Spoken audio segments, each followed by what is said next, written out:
کمال ہی کشفت دجاب جمال ہی حسنت جمیع خصال ہی صلو علیہ وآلہ۔ سامعین اکرام، آج ہم اپنے ٹاپک کی طرف بڑھتے ہیں کہ نبی کریم علیہ الصلوۃ والسلام کی جو غلاموں کی تربیت ہوتی ہے نا، وہ اپنا اگر مخالف چنتے ہیں تو پھر وہ اسلام کو فالو کرتے ہیں، یعنی کہ جو اگر اس نے اپنا دشمن رکھنا ہے وہ بھی اسلام کے لیے، اگر اپنی دوست رکھنا ہے وہ بھی اسلام کے، یعنی کہ اگر اپنی دشمنی کو برقرار رکھنا چاہتا ہے اگر تو پھر اسلام کے لیے، اگر اسلام کا مخالف ہے تو پھر اس سے کی دشمنی برقرار ہے، برحق ہے، اگر وہ اسلام کی اپنی ذاتی کے لیے، اپنی ذات کے لیے کسی سے مخالفت نہیں رکھتا۔ سامعین اکرام، بات کرتے ہیں آج علامہ اقبال کے شعر سے۔ علامہ اقبال فرماتے ہیں، کسی کو میں اچھا لگتا ہوں، کسی کو میں برا لگتا ہوں، حقیقت میں جو جیسا ہے اقبال اس کو ویسا ہی لگتا ہوں۔ علامہ اقبال فرماتے ہیں کہ جو لوگ ہوتے ہیں نا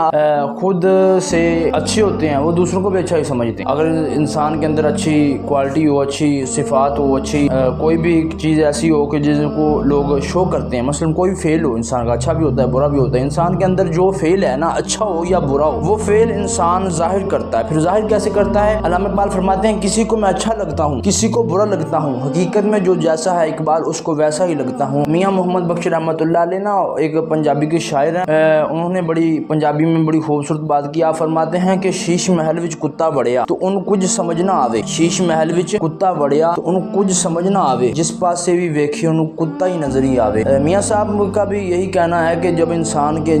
جس خصلت کا ہوتا ہے نا اس کو دوسرے لوگ بھی ویسے ہی نظر آتے ہیں۔ مثلا کہ آج کل ایک سوشل میڈیا پہ بڑی ویڈیو چلتی ہے، وہ آج کل نا ایک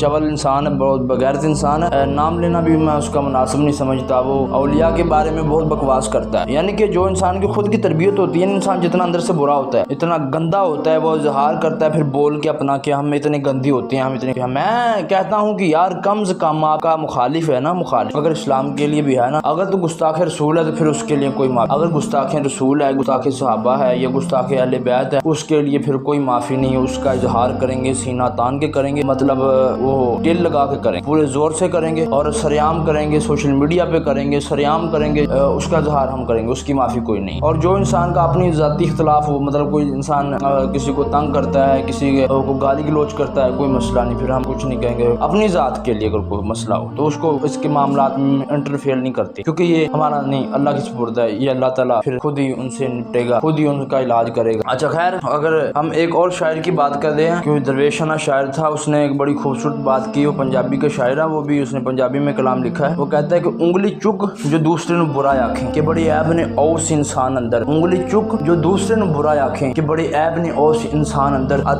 وہ انسان جب ہاتھ کرتا ہے کسی کی طرف، کبھی ہاتھ کر کے دیکھنا، کسی کی طرف انگلی کا اشارہ کرنا تو نیچے والے جو 3 انگلیاں ہوتی ہیں وہ انسان کی خود کی طرف اشارہ کرتی ہیں۔ یہ چیز اگر آپ اپنے ہاتھ میں نا کسی کی طرف اشارہ کر کے نا انگوٹھے کو سائڈ پہ رکھ لیں، انگوٹھے کو سائڈ پہ رکھ کے نا شہادت کی انگلی کا اشارہ کریں، جب اشارہ سیدھی انگلی کریں گے نا آپ تو 3 انگلیاں کلوز ہو جائیں، ایک انگلی کا اشارہ کرنا ہے، 3 انگلیاں کلوز ہو کے انسان کے خود کی طرف ہی آ جاتی ہیں۔ اگر آپ اپنے ہاتھ کی طرف دیکھیں گے تو آپ کو بہت اچھی سے سمجھ آ جائے گی۔ تو وہ پنجابی کا شاعر بولتا ہے کہ انگلی چک جو دوسرے نو برا آکھیں کہ بڑی عیب نے اس انسان اندر، 3 انگلیاں تیرے ول رہن چکیاں، تینوں کہندیاں نے مار دھیان اندر، تکھی تیز زبان تلوار نالوں رجی رہندی ہے کیڑے رجحان اندر، محمد عارفہ جے دوسرے نو برا آکھیں برا آپ سارے جہان اندر۔ اپنی ذات کے لیے کسی کو برا نہیں